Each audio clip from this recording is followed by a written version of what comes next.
Medak MP Raghunandan రావు ఉన్నారు. ఒక్కసారి ఈరోజు జరిగినటువంటి ఎన్ కన్వెన్షన్ విషయానికి సంబంధించి ఆయనతో మాట్లాడించే ప్రయత్నం చేద్దాం. రఘునందన్ గారు నమస్తే అండి. నమస్తే. ఒక వకీల్ సాబ్గా చెప్పండి, ఈ రోజు ఇందాక ఎన్ కన్వెన్షన్ మీద కోర్టు ఇచ్చినటువంటి స్టే ఏదైతే ఉందో గతంలో కూలగొట్టాలని ఇచ్చింది, ఇప్పుడేమో స్టే ఇచ్చింది. ఒక వకీల్ సాబ్గా ఎందుకు అట్లా కోర్టులో రెండు భాగాలంటే రెండు రకాలుగా తీర్పు అనేది? సో ఒక లైన్లో చెప్పాలంటే ఇది దురదృష్టకరం. 2010 నుంచి 14 దాకా కేసు నడిచినప్పుడు సాక్షాత్తు అప్పుడు ఉన్నటువంటి సర్వోన్నత న్యాయస్థానం చెప్పింది ఏంటంటే చెరువులలో ఏమైనా ఎంక్రోచ్మెంట్ ఉంటే దాన్ని సర్వే చేసి కూలగొట్టండి అని చెప్పిండ్రు. ఒకవేళ అనుకుందాం నాగార్జున గారు చెప్పినట్టు హైకోర్టు చెప్పినట్టు అక్కడ స్టే ఉందనుకుందాం. ఎన్ని సంవత్సరాలు ఉంటుంది అజయ్ అన్న స్టే? 2014లో స్టే ఇచ్చి 2024 దాకా వకీలు బెంచ్ మీదకి రానియరు, పిటిషను జడ్జీలు వినరు. ఒక్కొక్క ఫంక్షన్ ₹1 ఎన్ కన్వెన్షన్ వసూలు చేసుకోవచ్చు, 4 ఎకరాల చెరువులలో మట్టి పోయొచ్చు. ఇవన్నీ జరుగుతూ ఉంటాయి. 10 ఏళ్ళ తర్వాత ఒక అధికారి లేచి నిద్ర లేచి వచ్చి కూలగొడుతుంటే మళ్ళీ దీని మీద స్టే ఉంది. ఏం స్టే? ఎట్లా ఇస్తారు స్టే? నేను కూడా అడుగుతున్నా జ్యుడిషియరీని. స్టే ఇస్తే 30 రోజులు, 60 రోజులు, 90 రోజులు, ఏడాది 10 ఏళ్ళ దాకా పిటిషన్ ఎందుకు రాలేదు? ఎన్ కన్వెన్షన్ మీద ఒకవేళ స్టే ఉన్నది నిజమే అయితే అయ్యా తెలంగాణ హైకోర్టు చీఫ్ జస్టిస్ గారు స్టే ఎన్నడిచ్చిర్రు?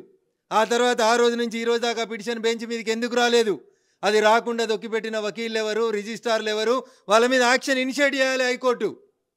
మీరు పిలిస్తే నేను కూడా వచ్చి మాట్లాడతాను. నాగార్జున చెప్తున్నారు, నాకు ఎటువంటి నోటీస్ ఇవ్వకుండా కూలగొట్టడం స్టే ఉన్నదాన్ని, ఇది బాధాకరము.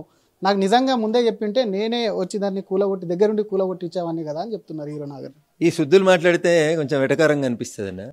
నాలాలో వాడు కొట్టుకుపోయిన రోజు నా ఎన్ కన్వెన్షన్లో ఒక దావతి ₹1 వచ్చినాయి, ఆ చనిపోయిన పిల్లకి ఇచ్చేస్తా అని ఇచ్చి రావాలి పైసలు.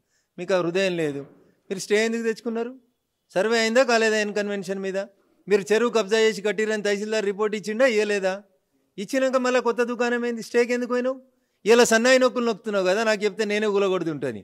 2014లోనే చెప్పారు కదా నువ్వు చెరువు కబ్జా చేసి కట్టినావని. ఎందుకు కూలగొట్టలే? కోర్టుకు ఎందుకు పోయినావు? స్టే ఎందుకు తెచ్చుకున్నావు? అంటే తహసీల్దార్ అంటే నీ దృష్టిలో కనబడతలేడా?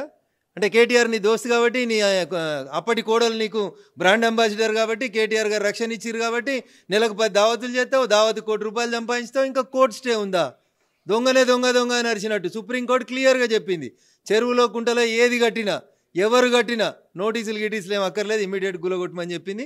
మంచి పని చేసిరు. ఫైనల్గా ఏం చెప్పాలనుకుంటారు అటు కోర్టుకి కానివ్వండి, జడ్జిలకు కానివ్వండి, నాగార్జునకు కానీ? అన్నా నేను ఉన్నది ఉన్నట్టు మాట్లాడతాను.